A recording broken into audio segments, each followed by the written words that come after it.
deep beneath the heart of London, in a place where money flows, but souls are trapped. A woman walks alone in the dark, dressed in black, weeping softly. Some say she's mad, some say she's cursed, but everyone agrees on one thing: she's still there. This is the true horror story of the Black Nun of Bank Station. Chapter 1. The City of Secrets, London. A city of power, wealth, and shadows, with over 2,000 years of history buried beneath its streets. Every corner whispers secrets, from the Tower of London to the hidden plague pits of East End. The city is no stranger to death, but few know that beneath the glass towers of the financial district, under the steps of the Bank of England itself, a spirit lingers, not a violent one, not a vengeful one, but perhaps the most tragic of them all. Her name was Sarah Whitehead, but most people only remember her by one name: the Black Nun. Chapter 2. The Whitehead siblings. The story begins in the early 1800s. Sarah Whitehead was a simple, gentle woman known in her neighborhood for her grace and quiet manner. She lived a modest life. Her world centered around her brother, Philip Whitehead. Philip was everything to her: smart, charming, and employed as a clerk at the Bank of England. For Sarah, he was not just her sibling, but her protector. But Philip carried a secret behind his polished appearance. He was drowning in debt, greed, pressure, or desperation. No one knows for sure, but one day he forged a signature, then another and another. By the time the bank discovered the fraud, it was too late. Thousands of pounds had been siphoned. Philip Whitehead was arrested, tried for forgery, a capital offense at the time, and executed at Newgate Prison in 1811. No one told Sarah. She arrived at the bank, as usual, to meet her brother, and what she heard changed her life forever. Philip is dead, just like that. Chapter 3. Descent into Madness. Sarah didn't believe it. She thought it was a cruel joke or a mistake. She begged for answers, pleaded for proof, but the cold men at the bank only repeated their words. He is gone. She returned the next day, and the next, and the next, each time dressed in full black veil, gloves, long flowing gown, the image of mourning. The staff began to recognize her. Some pitied her, others grew irritated, but she came anyway. Days turned to weeks, weeks to years, and soon the woman in black became part of the city itself. She was no longer Sarah Whitehead. She was the Black Nun. Chapter 4.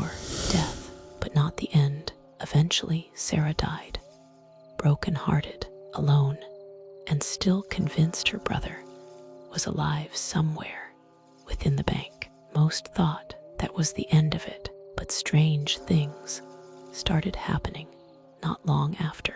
Late-night guards at the Bank of England reported seeing a woman in black gliding silently through the halls. Footsteps echoed in empty corridors. Some said they saw her staring through the windows, even though the gates were locked. Chapter 5. Bank Station and the Tunnels of Terror.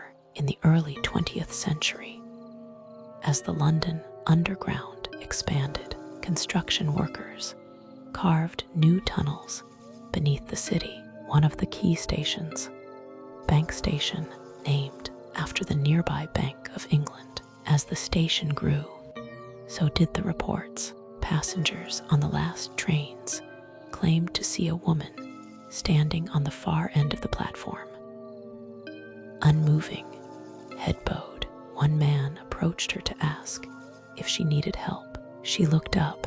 There was no face beneath the veil, only darkness. She vanished in front of his eyes. Chapter 6. Modern-day sightings. The legend didn't fade. In fact, it grew stronger. 2011. A cleaning crew in the station refused to return after one of their workers was found in a closet, unconscious and muttering, she's crying, 2016. A CCTV camera caught a brief flash of a black figure moving across a locked corridor at 3:07 a.m. No alarms were triggered.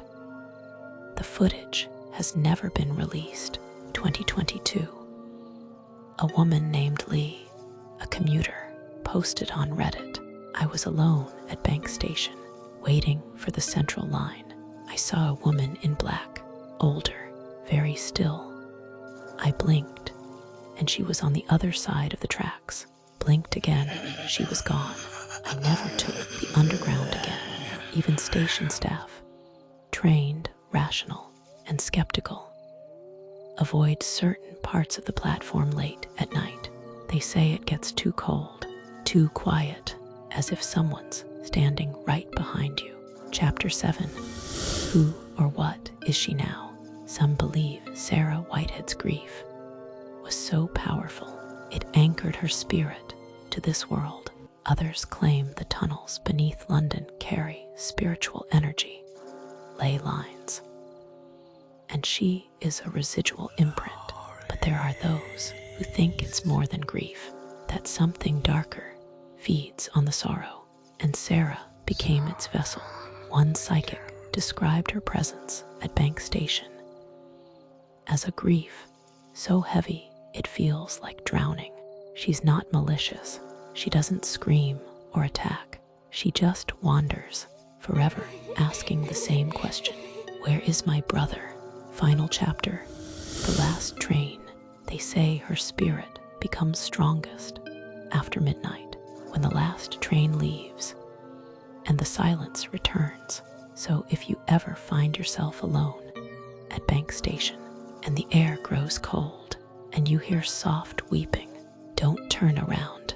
And if you see a figure in black standing by the tracks, don't speak, because if you do, she might just answer, "Thank you for watching this true horror story from the shadows of London."